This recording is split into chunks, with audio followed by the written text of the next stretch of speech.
ابتدا سورہ محمد صلی اللہ علیہ وسلم کی آیت نمبر 12 سے ہوگی اور یہ اس سورہ مبارکہ کا دوسرا رکوع ہے، 26ویں پارے کا چھٹا رکوع۔ ارشاد فرمایا ان اللہ یدخل الذین آمنوا وعملوا الصالحات، وہ لوگ جو ایمان لائے اور انہوں نے اچھے عمل کیے، بے شک اللہ تعالی انہیں داخل فرمائے گا جنات تجری من تحتها الانہار، ایسی جنتوں میں جس کے نیچے نہریں رواں دواں ہوں گی۔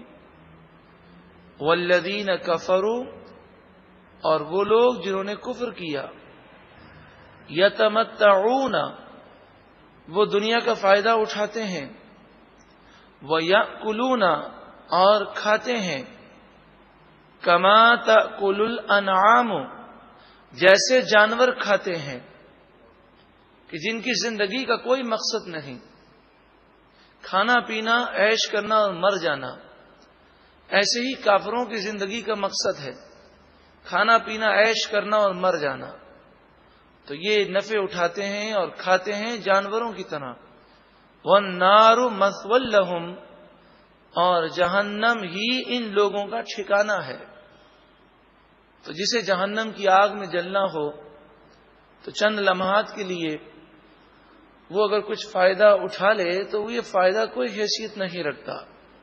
جسے بڑے بڑے فارم میں آپ دیکھیں جانور پالے جاتے ہیں، جنہیں اچھے سے اچھا کھلایا جاتا ہے، پلایا جاتا ہے، اچھی رہائش دی جاتی ہے، لیکن ان جانوروں کا انجام کیا ہے؟ جب یہ کچھ بڑے ہوتے ہیں تو انہیں ذبح کرنا ہے۔ جانور اپنے انجام سے غافل ہیں۔ حدیث پاک میں فرمایا کہ جتنا تم موت کو جانتے ہو، اتنا اگر جانور اپنی موت کو جانتے ہوتے تو کوئی فربا موٹا جانور تمہیں کھانے کو نہ ملتا۔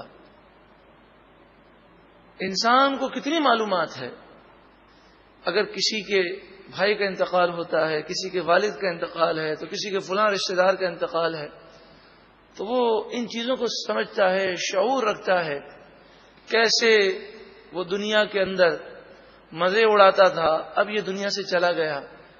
حالانکہ جانور اپنے ساتھی کو مرتا ہوا بھی دیکھتے ہیں، لیکن انہیں یہ شعور نہیں ہے کہ یہ کیا ہو گیا۔ آپ نے فرمایا اگر جتنا تمہیں شعور ہے موت کا، اتنی اگر معلومات جانوروں کو ہوتی تو کوئی فربا جانور، موٹا جانور تمہیں کھانے کو نہ ملتا۔ ایک روایت میں آتا ہے حضرت عیسیٰ علیہ السلام کا گزر ہوا، آپ نے دیکھا ایک اونٹ ہے، وہ بہت شرارتی ہے۔ اس کا مالک جب اونٹ پر سوار ہوتا ہے تو یہ اونٹ اپنے مالک کو گرا دیتا ہے۔ دیگر جو اس کے باڑے میں اونٹ ہیں، ان اونٹوں پر یہ اونٹ حملہ کر رہا ہے اور بڑا شریر اونٹ ہے۔ حضرت عیسیٰ علیہ السلام جانوروں کی بولیاں جانتے تھے۔ آپ نے اونٹ کے کان میں کچھ کہا اور وہاں سے چلے گئے۔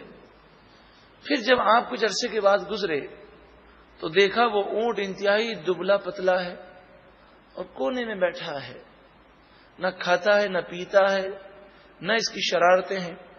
تو آپ نے اونٹ کے مالک سے کہا کہ اسے کیا ہو گیا؟ اونٹ کے مالک نے کہا مجھے زیادہ معلومات تو نہیں، بس لوگ بتاتے ہیں کہ کسی آدمی نے اس کے کان میں کچھ کہا تھا، اس کے بعد سے اس کی یہ حالت ہے۔ تو آپ نے فرمایا کہ وہ میں تھا۔ جب میں نے اس کی شرارتیں دیکھیں تو میں نے اس کے کان میں صرف یہ کہا کہ تجھے ایک نہ ایک دن مر جانا ہے۔ تو جب اونٹ کو یہ تصور پیدا ہوا کہ مجھے مرنا ہے، اس کی ساری شرارتیں ختم ہو گئی۔ تو ہم جانوروں کے مقابلے میں تو بہت کچھ جانتے ہیں، مگر ایسی معلومات کا کیا فائدہ کہ انسان اپنے آپ کو تباہ کرنے والے اعمال بھی اختیار کرے۔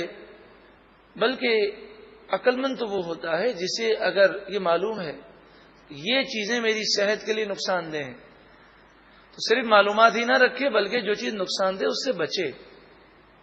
اگر ہم اپنے آپ کو تباہی کرنے والے اعمال کی طرف لے جاتے رہیں گے تو پھر یہ کھانا پینا عیش و عشرت کرنا ایسا ہی ہوا جیسا کہ کافروں کے متعلق فرمایا کہ کھاتے ہیں پیتے ہیں کما تأکل الانعام، جیسے کہ جانور کھاتے پیتے ہیں.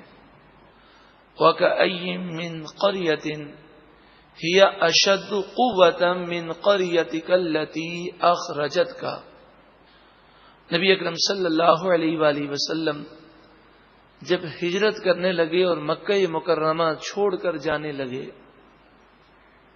آپ کو مکہ مکرمہ سے بڑی محبت ہے. آپ نے وہاں پر 53 سال گزارے. وہاں پر خانہ کعبہ ہے، حجر اسود ہے، مقام ابراہیم ہے، صفا مروہ کی پہاڑیاں ہیں. مکے کی سرزمین وہ سرزمین ہے کہ جہاں پر نبی اکرم صلی اللہ علیہ وآلہ وسلم سے پہلے آنے والے کئی انبیاء نے اپنے وقت کو گزارا اور اس سرزمین کو فیض دیا.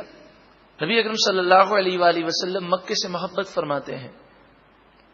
جب آپ نکلنے لگے تو آپ کی آنکھوں میں آنسو تھے اور آپ نے مکہ مکرمہ کی طرف رخ کیا اور فرمایا شہر مکہ، چونکہ یہاں پر بیت اللہ ہے، کیونکہ تمام شہروں میں تو اللہ کے نزدیک محبوب ہے، تو مجھے بھی تجھ سے محبت ہے. میں کبھی یہ چھوڑ کر نہ جاتا، مگر افسوس میری قوم نے مجھے یہاں رہنے نہ دیا. کیونکہ کافر نبی اکرم صلی اللہ علیہ وآلہ وسلم اور اسلام کے خلاف مسلسل سازشیں کرتے رہے، تو اللہ تعالیٰ کا حکم ہوا کہ آپ مکہ مکرمہ چھوڑ دیں. تو اس موقع پر یہ آیت کریمہ نازل ہوئی.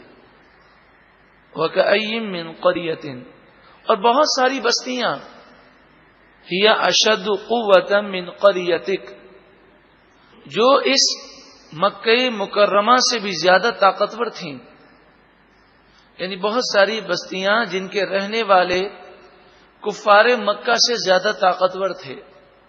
التی اخرجت کا، وہ بستی جس کے رہنے والوں نے آپ کو شہر سے نکال دیا اور آپ ہجرت کر رہے ہیں. یہ اہل مکہ، یہ کافر جس قدر طاقتور ہیں اس سے زیادہ طاقتور لوگ تھے. اہلکناہم، ہم نے انہیں ہلاک کیا. فلا ناصر لہم، پس ان کا کوئی مددگار نہ ہوا. ایسا ہی حال ان اہل مکہ کا ہوگا. نبی اکرم صلی اللہ علیہ وآلہ وسلم جب مدینہ منورہ پہنچے اور مدینے کے لوگ جس محبت اور الفت کے ساتھ پیش آئے، تو آپ نے دعا کی، اے مالک و مولا، ابراہیم علیہ السلام نے مکے کو حرم قرار دیا، میں مدینے کو حرم قرار دیتا ہوں. اے پروردگار، جو برکتیں تو نے مکے میں دی ہیں اس سے دگنی برکتیں مدینے میں عطا فرما. پھر نبی اکرم صلی اللہ علیہ وآلہ وسلم فتح مکہ کے بعد جب مکہ مکرمہ فتح ہوا تو آپ مکے میں گئے، اور فتح مکہ کے بعد حج کے لیے بھی مکے میں گئے. مگر آپ نے پھر مکے میں سکونت اور رہائش اختیار نہ فرمائی. آپ نے مدینہ منورہ کو پسند فرمایا. اور انبیاء علیہم الصلاۃ والسلام کے متعلق یہ قاعدہ کلیہ ہے. ایک ضابطہ یاد رکھیں کہ نبی کا جب وصال ہوتا ہے تو وصال سے پہلے ان سے اجازت طلب کی جاتی ہے کہ آپ اجازت دیں تو آپ کی روح قبض کی جائے. وہ جب اجازت دیتے ہیں تو یہ پوچھا جاتا ہے کہ آپ کو دنیا کے اندر کون سا مقام سب سے زیادہ محبوب ہے. تو نبی کا وصال اس مقام پر ہوتا ہے جو نبی کو سب سے زیادہ محبوب ہوتا ہے. تو آج جہاں پر سرکار دو عالم صلی اللہ علیہ وسلم کا روضہ اقدس ہے، یہی وہ مقام ہے جہاں پر حضور کا وصال ہوا. تو حضور صلی اللہ علیہ وآلہ وسلم کے وصال اس مقام پر ہونا اس بات کی دلیل ہے کہ نبی اکرم صلی اللہ علیہ وسلم کو یہ مقام سب سے زیادہ محبوب ہے. اس مقام پر نبی اکرم صلی اللہ علیہ وسلم کا حجرہ مبارک تھا. تو آپ اکثر فرماتے، آپ کی حدیث پاک ہے کہ یہاں سے لے کر میرے منبر تک یہ جو زمین کا حصہ ہے یہ جنت کا ٹکڑا ہے. اور محدثین نے فرمایا کہ یہ جنت کا ٹکڑا ایسے ہے کہ یہ جب قیامت قائم ہوگی تو یہ ٹکڑا جنت میں ہوگا، یعنی یہ ٹکڑا جنت میں پہنچایا جائے گا۔ زمین کو فنا ہے لیکن اس ٹکڑے کو فنا نہیں ہے۔ اور فرمایا کہ جو اس جگہ پر پہنچ جائے وہ یہ سمجھے گویا کہ وہ جنت کے باغ میں پہنچ گیا۔ تو مدینہ منورہ بھی افضل ہے، مکہ بھی افضل ہے۔ ہمیں مکے سے بھی پیار ہے، مدینے سے بھی پیار ہے، بلکہ اس مقام سے پیار ہے جس مقام سے ہمارے آقا دو جہاں صلی اللہ علیہ وسلم گزرے، آپ کے قدم مبارک جہاں پر لگے، صحابہ کرام، اولیاء اور انبیاء کے قدم مبارک جہاں جہاں لگے، ہر اس مقام سے الحمدللہ ہم مسلمانوں کو پیار ہے، کیونکہ جس سے محبت ہوتی ہے اس سے وابستہ ہر چیز سے انسان کو محبت ہو جاتی ہے۔ آپ نے دیکھا ہوگا کسی کا انتقال ہو جائے تو لوگ اگر اس سے محبت کرتے ہیں تو اس کے کپڑے دیکھ کر رونا شروع کر دیتے ہیں اور کپڑوں کو چومنا شروع کرتے ہیں۔ کیوں؟ کپڑوں کو بظاہر دیکھا جائے تو یہ کپڑے کیا حیثیت رکھتے ہیں؟ ایسے ہزاروں کپڑے دنیا میں ہیں، لیکن جس سے انسان کو محبت ہوتی ہے اس کے کپڑوں سے بھی محبت ہوتی ہے، اس کی جگہ سے بھی محبت ہوتی ہے۔ تو الحمدللہ ہمیں سرکار دو عالم صلی اللہ علیہ وآلہ وسلم سے محبت ہے، تو حضور سے نسبت رکھنے والی ہر چیز سے محبت ہے۔ افمن کان علی بینۃ من ربہ، کیا وہ شخص جو اپنے رب کی طرف سے روشن دلیل پر ہو، ہدایت پر ہو، وہ کمن زین لہ سوء عملہ، اور وہ شخص جو گناہ کرے اور اس کے گناہ اس کے لیے خوبصورت بنا دیے گئے، یعنی ایک شخص ہدایت پر ہے اور دوسرا شخص گناہ کر رہا ہے اور گناہوں کو اچھا سمجھ رہا ہے، کیا یہ دونوں برابر ہو سکتے ہیں؟ ہرگز نہیں۔ وَاتَّبَعُوا أَهْوَاءَهُمْ، ایسا شخص جو گناہوں کو اچھا سمجھتا ہے وہ در حقیقت اپنی خواہشات کے پیچھے، ایسے لوگ اپنے نفس کے پیچھے اور اپنی خواہشات کے پیچھے چلتے ہیں۔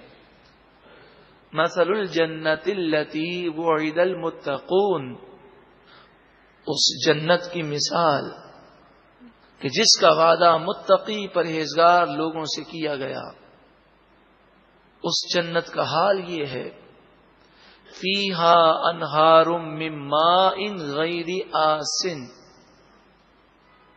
ان جنتوں میں ایسی نہریں ہیں پانی کی، غیر آسن، کہ وہ پانی کبھی بھی خراب نہیں ہوگا۔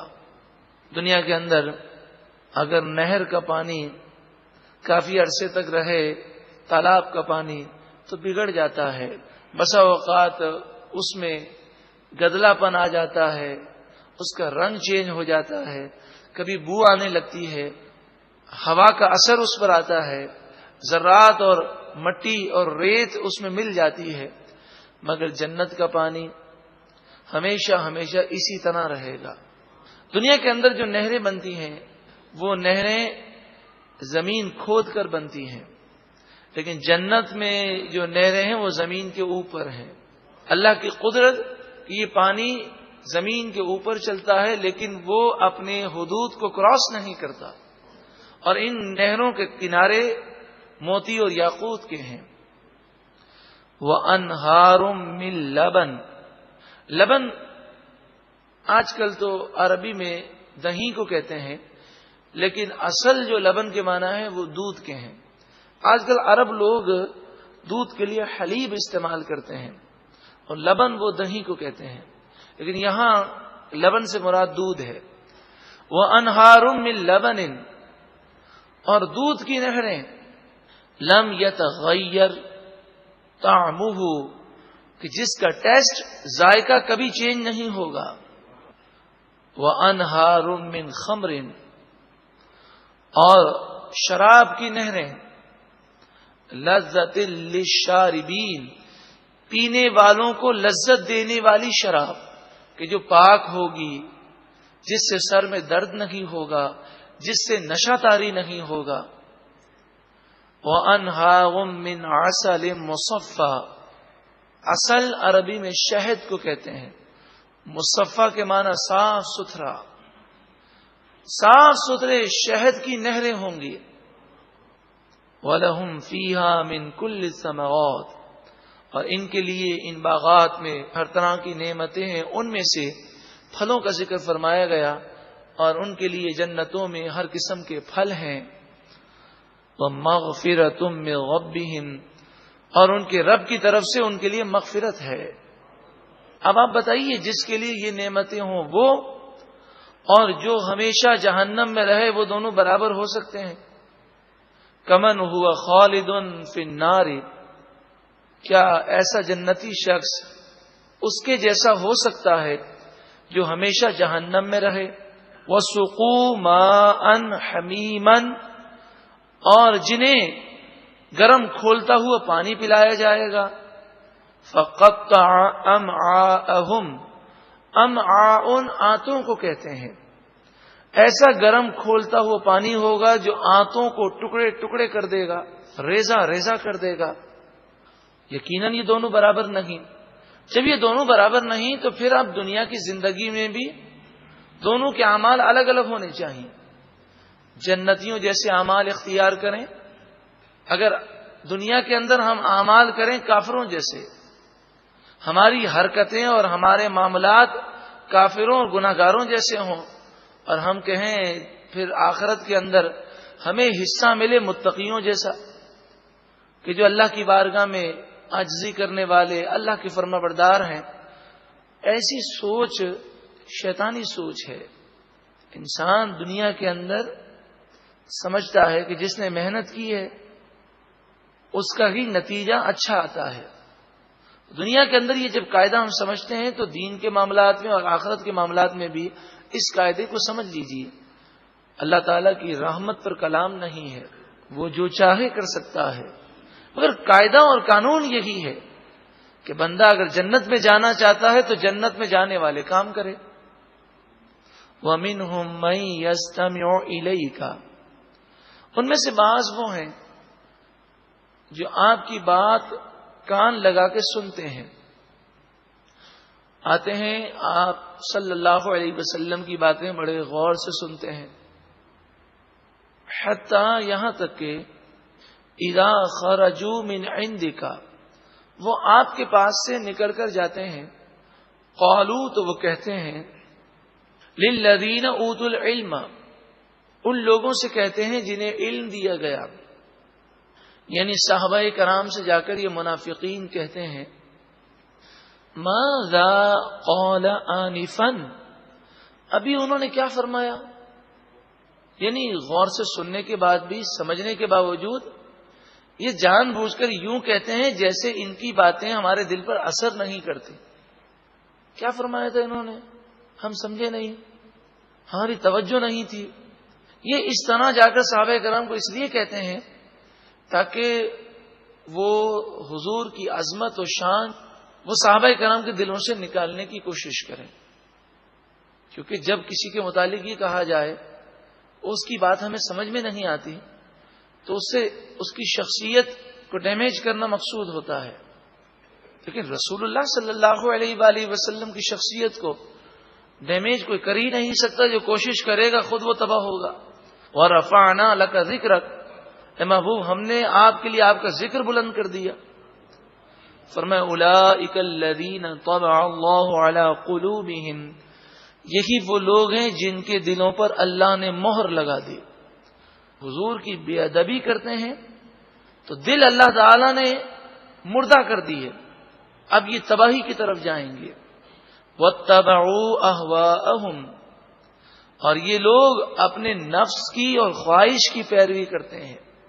اگر دیکھا جائے تو سب سے بڑی تباہی یہی ہے کہ ہم چلتے ہیں اپنے جی پر، اپنے نفس پر، یا یوں کہہ لیجیے اپنے موڈ پر. نماز کا موڈ ہوتا ہے تو نماز پڑھتے ہیں، جب موڈ نہیں ہوتا تو گناہ کرتے ہیں. یعنی اگر نماز بھی پڑھتے ہیں تو اللہ کے لیے نہیں، اپنے موڈ پر. جب دل کہتا ہے تو پڑھتے ہیں، دل کی مانتے ہیں. اور اکثر یہ عذر پیش کیا جاتا ہے کہ بھئی ہمیں عبادت میں لذت آئے گی تو ہم نماز پڑھیں گے، ہمیں لذت ہی نہیں آتی. تو بزرگ فرماتے ہیں عبادت میں لذت آئے یا نہ آئے تو اللہ کی بارگاہ میں جھک جا. کیا یہ بہت بڑا انعام نہیں کہ تیرا سر رب کی بارگاہ میں جھک رہا ہے؟ آج سر جھک رہا ہے، کل دل بھی جھک جائے گا. انسان عبادت سے پیچھے نہ ہٹے. ابتدا کے اندر یا بعض دنوں میں ایسے لمحات آ جاتے ہیں کسی گناہ کرنے کی وجہ سے، کوئی گناہ کرنے کی وجہ سے دل سخت ہو جاتا ہے، عبادت میں سرور نہیں آتا. لیکن مریض دوائی استعمال کرتا رہے گا تو اس کو شفا ملے گی.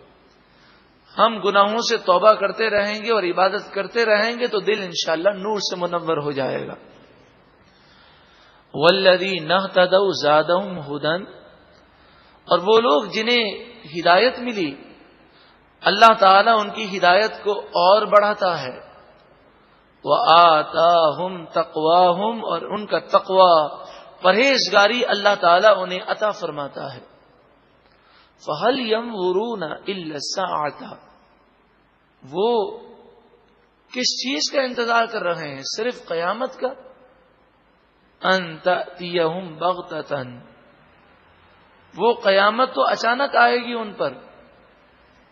فَقَدْ جَاءَ أَشْغَاطُهَا، پس بے شک اشغاط کے معنی ہے علامتیں، بے شک قیامت کی کچھ نشانیاں تو ظاہر ہو چکی کہ نبی آخر الزمان صلی اللہ علیہ وآلہ وسلم کی تشریف آوری یہ قیامت کی ایک نشانی ہے کہ اب حضور کے بعد کوئی نبی نہیں آئے گا، حضور آخری نبی ہے.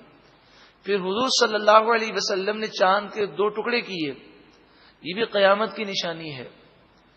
اور اب تو ہمارے زمانے میں تو 1400 سال کے بعد تو اب تو قیامت کی جو نشانیاں حضور نے بیان کی تھیں ان میں سے اکثر نشانیاں ظاہر ہو چکی ہیں. قیامت آ جائے یا موت آ جائے، انسان توبہ نہیں کرتا، وہ موت کا انتظار کر رہا ہے یا قیامت کا انتظار کر رہا ہے. بتائیے اگر موت آ جائے یا قیامت آ جائے پھر وہ توبہ کرے گا تو کیا اس کی توبہ قبول ہوگی؟ فَأَنَّا لَهُمْ إِذَا جَاءَتْهُمْ ذِكْرَاهُمْ، پھر جب وہ قیامت آ جائے گی تو کہاں وہ اور کہاں ان کا سمجھنا، یعنی پھر وہ اللہ کے عذاب میں گرفتار ہوں گے. پھر جن چیزوں کو وہ سمجھیں گے اس کے باوجود بھی انہیں کوئی فائدہ حاصل نہیں ہوگا. فَاعْلَمْ، پس تم جان لو، أَنَّهُ لَا إِلَهَ إِلَّا اللَّهُ، اللہ کے سوا کوئی معبود نہیں. وَاسْتَغْفِرْ لِذَنبِكَ، اور آپ اپنے خاص لوگوں کے لیے استغفار کریں. وَلِلْمُؤْمِنِينَ وَالْمُؤْمِنَاتِ، اور مومن مردوں اور مومن عورتوں کے لیے جو عام لوگ ہیں ان کے لیے بھی استغفار کریں. وَاللَّهُ يَعْلَمُ مُتَقَلَّبَكُمْ وَمَثْوَاكُمْ، اے لوگوں اللہ تعالی خوب جانتا ہے تمہارا پھرنا چلنا دن کو کہاں پر ہے اور رات کو تمہارا آرام کرنا کہاں پر ہے. اللہ تعالیٰ تمہاری ہر حرکت کو جانتا ہے، وہ تمہیں عذاب دینے پر قادر بھی ہے. یہاں پر ہماری تعلیم بھی ہے کہ جب ہم گناہوں سے معافی مانگیں تو صرف اپنے لیے ہی استغفار نہ کریں بلکہ تمام مومنین کے لیے استغفار کریں. کہ جب کوئی شخص دعا کرتا ہے اور تمام مسلمانوں کے لیے دعا کرتا ہے تو اللہ رب العالمین کرم فرماتا ہے اور اس کی دعا قبول ہو جاتی ہے. اسی طرح یہ بات یاد رکھیں، جو دوسرے کے لیے دعا کی جاتی ہے وہ جلدی قبول ہوتی ہے اور دوسرے کے لیے جو دعا کریں گے وہ ہمارے لیے جلدی قبول ہو جائے گی. عام طور پر ہمارے معاشرے میں لوگ اپنے لیے دعا کرنا بہت پسند کرتے ہیں، دوسرا کوئی ان سے کہے کہ ذرا دعا کر دینا تو وہ انشاءاللہ ماشاءاللہ ضرور اس طرح کے الفاظ تو کہہ دیتے ہیں، لیکن تنہائی میں بیٹھ کر دل جمعی کے ساتھ دعا شاید ہی کوئی کرتا ہو. حالانکہ حدیث پاک میں آتا ہے کہ جب بندہ کسی کے لیے دوسرے کے لیے دعا کرتا ہے تو ایک فرشتہ کہتا ہے کہ اللہ تعالیٰ یہ چیزیں سب سے پہلے تجھے عطا فرمائے گا. اگر آپ یہ چاہتے ہیں کہ کوئی نعمت ہمیں مل جائے تو اس نعمت کے حصول کے لیے دوسروں کے لیے دعا کریں تو وہ ہمیں پہلے مل جائے گی. اپنے لیے بھی دعا کریں, دوسروں کے لیے بھی دعا کریں. اگر کچھ نہیں کر سکتے تو اتنا کہہ لیں, اے مالک و مولا, جو ہم نے اپنے لیے دعا کی ہے وہ ساری دعائیں تمام مسلمانوں کے حق میں قبول فرما.